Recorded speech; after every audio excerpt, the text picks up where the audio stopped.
chief guest did not show up.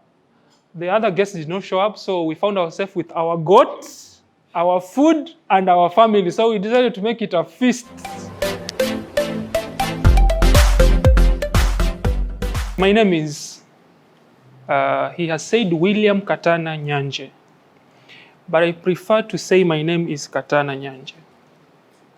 I will tell you something about the English name, and it's a very funny story, which I hope you will laugh. So let's stick with Katana Nyanje first. I am 33 years old, so you can imagine how short my story is, because if you subtract 10, then I am only supposed to give you a story of about 23. And when we subtract 4, then we are remaining with around 19 years. So it's not a very long time. I was born, I always ask my mom to confirm whether I was born in Ganze or Kilifi, because that is where my mom comes from. My mom was born and raised in Kilifi town, and my dad was born and raised in Ganze. There is a very beautiful place. It's actually one of the worst arid and semi-arid areas, but it's beautiful in its own way, a place called Mariani, that is in Ganze. So I think once I was born, there were some issues within the family, and my father moved from Ganze to Sokoke, where now I call home. So I grew up in a village called Chagani. For those who we are friends on this social media, sometimes I quote that village in some of the things that I say of relevance on social media. So I was born, I was raised in Chagani. I went to a primary school called Vitengeni Primary School. Vitengeni Primary School was started in 1996. So by the time it was starting, we were the pioneers. So I am very proud to be a pioneer of a school. At least that is one of the things that I have accomplished in my life from 1996. I am a father of 2, Moses and Esther, and a husband of 1 called Leah. I think in terms of personal details, that is what is important. So we are a family, we are 5 kids. I am actually the second born. I have an elder sister called Zawadi, then Katana, then we have Kahindi, Dama, and then finally we have Samuel. So 3 boys, 2 girls. And what is interesting is both my parents never stepped into a classroom. And it's funny because my mom, out of the siblings that my mother has, including the father to my brother Steve, they all went up to college level.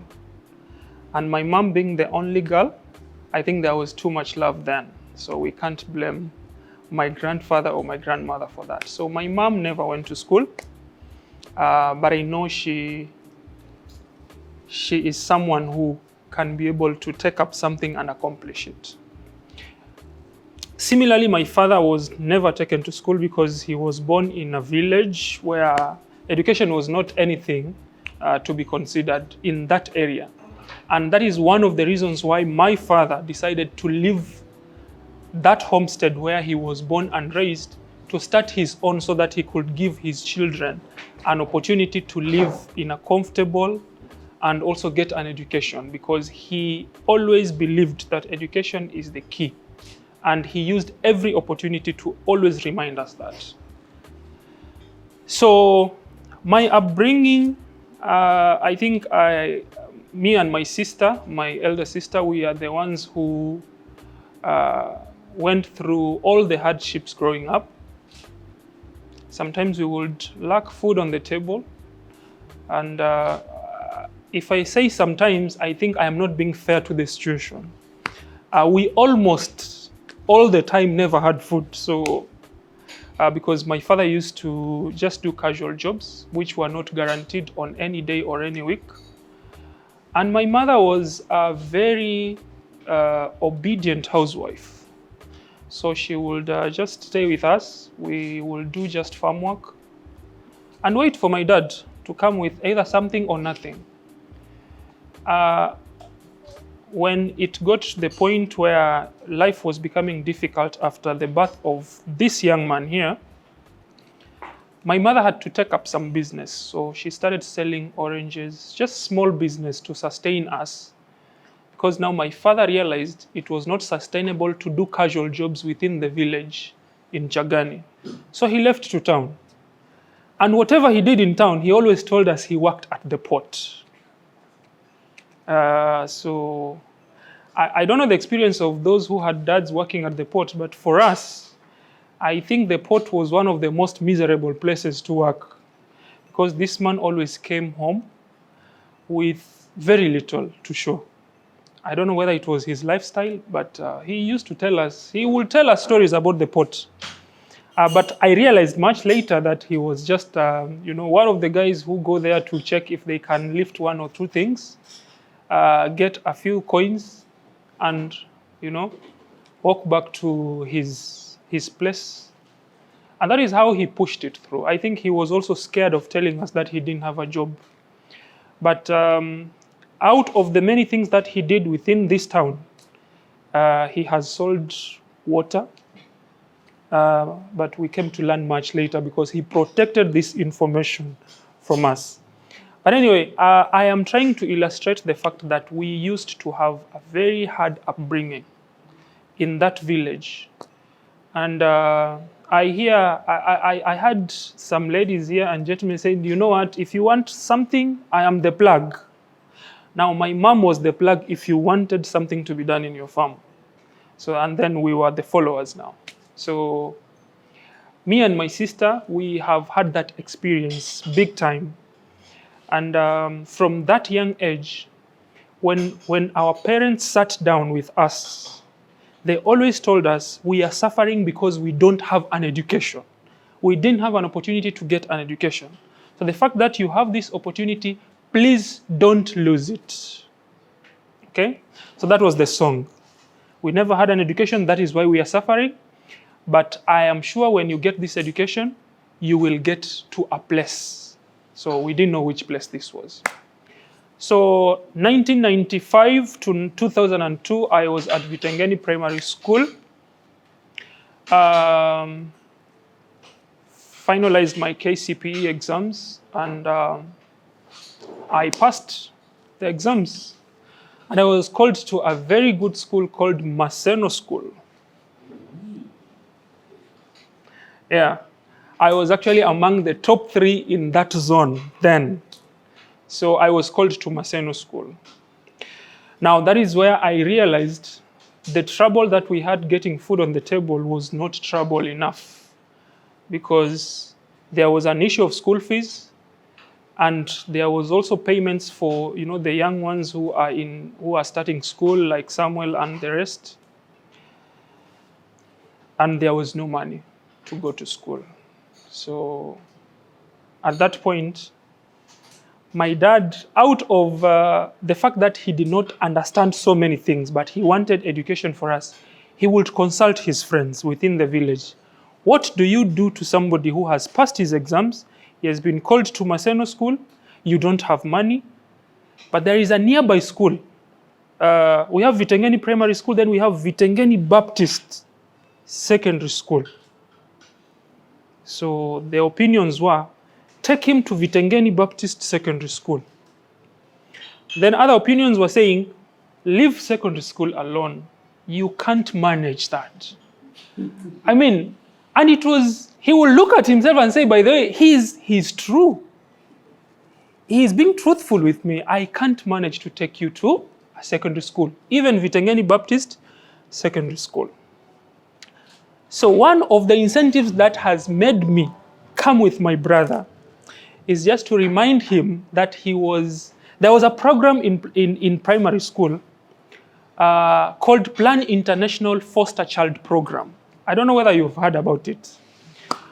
Where this program, the kids in lower primary school, the officers from Plan International would come, take their photos, and then their photos will be taken to Europe.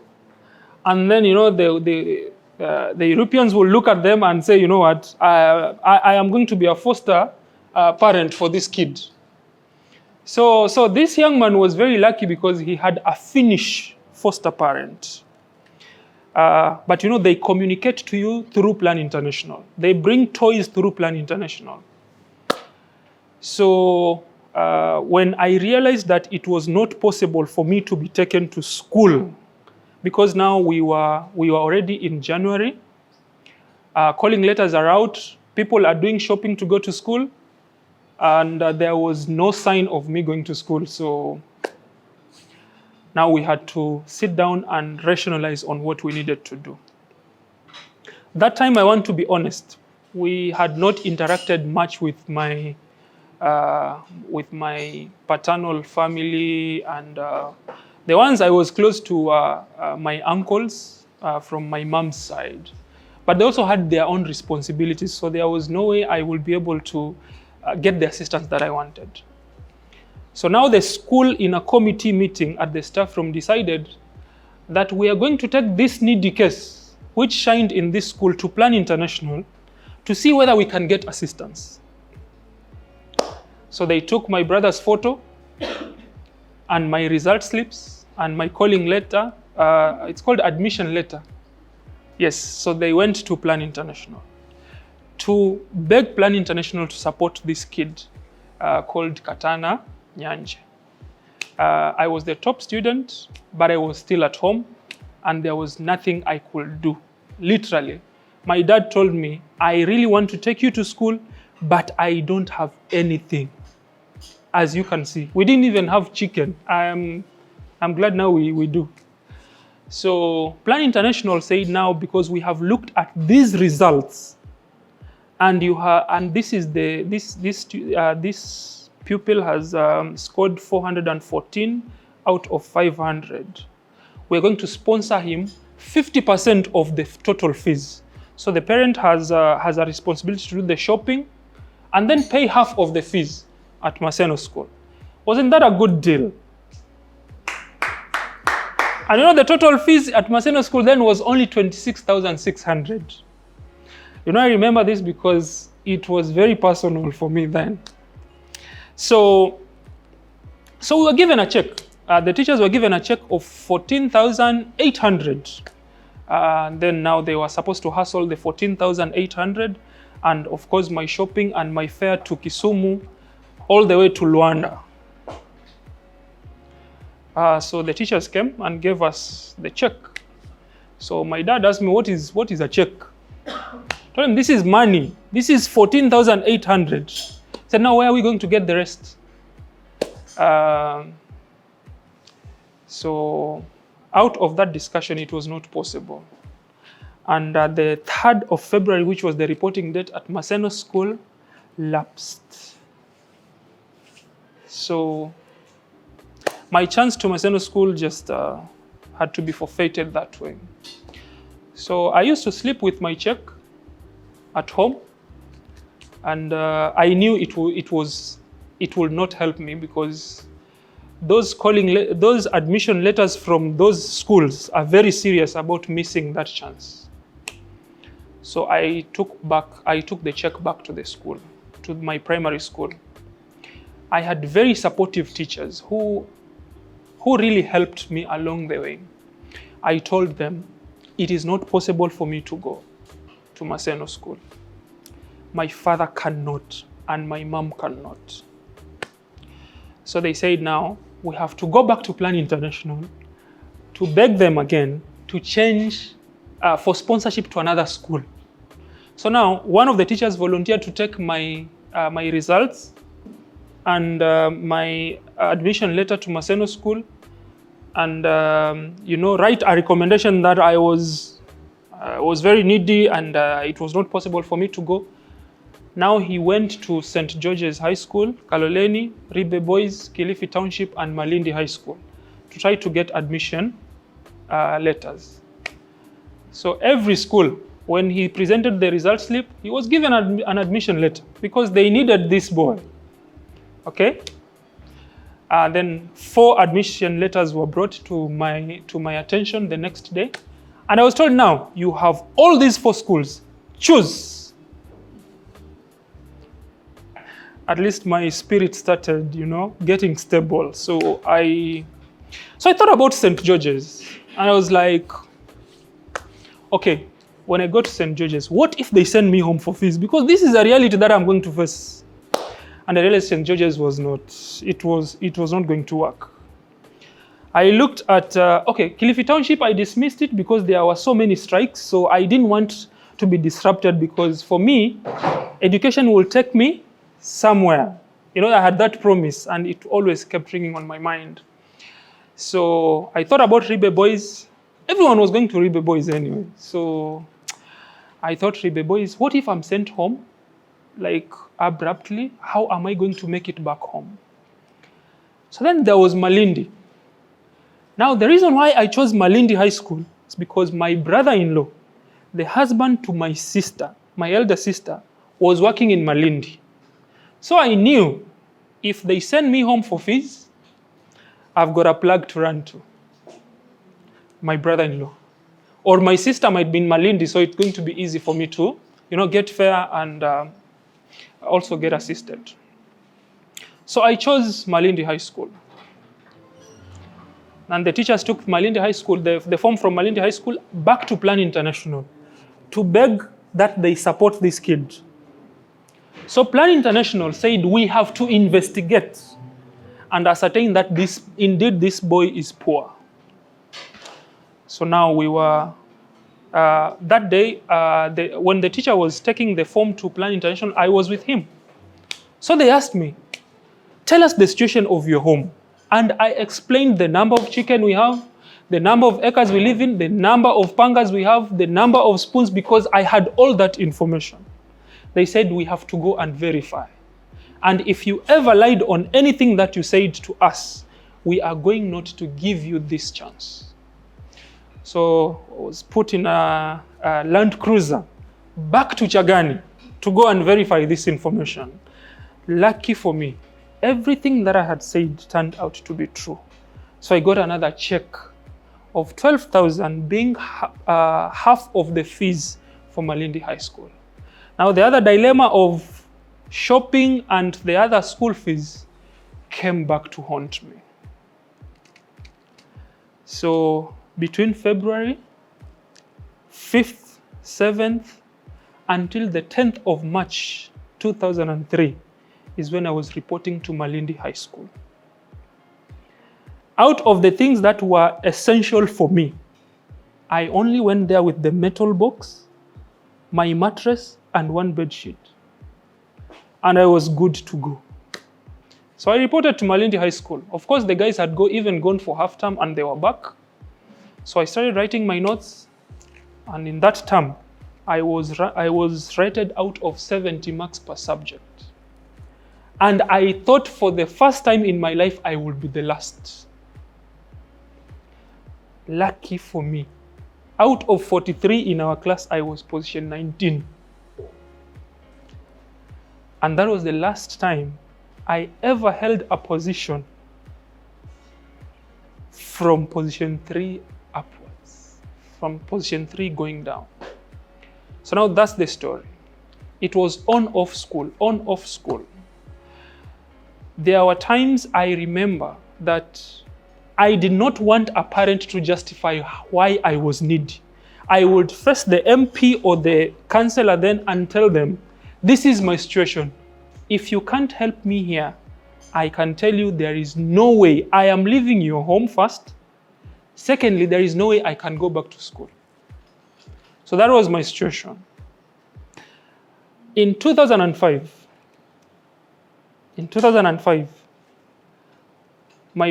there was a conference of bursars at Malindi High School. And the lead person for this caucus of bursars of high schools was none other than but somebody who was very close to me, but I didn't know how big he was. So that is when I can say I officially met that amazing brother who held my hand to some lengths which I will explain as we go along. So this story I'm telling you is a story of sponsorship from Plan International. That ran in Form 1, Form 2, and Form 3. It lapsed in 2005. And the on-off situation that I had in school, when I was in Form 2, there is a man who I knew way back from primary, out of the hassles that I used to go around with my mom, who I met at Kilifi stage. I was actually heading to school. No, I was not heading to school. I was coming from school, heading home for school fees. Then I met this guy, and he asked me, I think I remember you. You once sold me oranges at Dida Center. I said, yes, I do. You are Mr. Moses, and you work with the locals. He asked me, how do you know? I told him, I have always been asking about my clients. So that is how we interacted. So this man told me that I need to see your results every term. For every end of term, bring your results at home. I just want to see your results. So the most difficult part for me was going to his homestead, because he came from a homestead which we all feared. Okay? Now these homesteads where the person you're going to visit is very far. So there is no way you can even have the confidence. And you know, that homestead was a bit, was the middle class homestead. So there was that fear, especially for us who, looking at their class and ours, it was a bit difficult. So I would send somebody to sneak in my results to him. But he found a way to convince me that you have to visit my home. And when I went there, I was surprised that he introduced me to his brothers and his family members as his son. So he said, from now onwards, this young man is my son. Please treat him as your own, and not acknowledge him as my son. I didn't understand, but I was grateful because I had somebody, first of all, who was learned, who used to work in court. When I was in primary school, we had a fundraising. And the chief guest for that fundraising was James Orengo. We all know that man. And that is the person who made me realize that I actually wanted to do law, out of his brilliance and the fact that he was the guest of honor in our school. So you can imagine, he inspired me to pursue law. So I was introduced to this family as a son, and I appreciated that opportunity, and I ensured that every end of term I will send my report or my report card to him. And he used to encourage me. Sometimes I would be sent home, I would call him. I will go to the principal and tell him, you know what, this is my guardian. Okay, he had not declared that he was a guardian, but I mean, he was technically a guardian for me. So I will tell the principal, this is my guardian, I need you to call him. So, you know, those calls, then he will be assured that, you know what, I am going to pay for that boy, so just leave him in school. So I survived a great deal from Form 2, Form 3. At Form 3, I met Steve when he had come for their caucus, for their meeting there, until Form 4. And then I completed my studies in 2006. That was a miracle number 1 million, okay? So I completed my studies. I had a balance of 19,000. Definitely, I could not access my results because of this balance. I was supposed to clear it, but I didn't have money. So I left the results there, and I said, you know, I have my B+, so they can keep the results. For me, everywhere I go, I will look for a job and say I have a B+. And I thought I would get a job. I didn't. So there was, that time there was a revision for university placement. So they needed the results to be attached for joint admissions board placement. So I went to the school and I told them, I am here for my results, but I am sorry, I don't have the balance. And of course, the accountant told me, the basars, you know what they tell you? They tell you, you know what? It is unless it is cleared. You can't get your results slip. So I went to my class teacher. I told him I have come for the results because I want to apply for the university, but I cannot access them because of these areas. My class teacher actually committed himself before the principal to pay the balance so that I'm given these results. And I was like, okay, I thank God. God really works. So I got my results, and I applied I applied to the Joint Admissions Board, and I waited for the government to have mercy on me, and I prayed that they call me to go and study law. Now the shocker came. I got a form to go and study something called Bachelor of Arts. For me, Bachelor of Arts was a degree, and it did not matter. As long as it was sponsored by the government, halfway through the Joint Admissions Board, I was good. I mean, I researched on my family tree to see this university. Who has ever gone to university here? And then I said, no, I am going to set this pace. Okay, so I went to the university to study Bachelor of Arts. For me, it was clear that I have this opportunity to study at the university level. And I was so convinced that there is no course that does not have an opportunity for employment. So how do you go to the university? They only needed 28,500 shillings. Then they give you a loan of 45,000. And then they pay for you 8,000. In my situation, before I got the loan, we were supposed to pay for first year. So how do you get 25,800?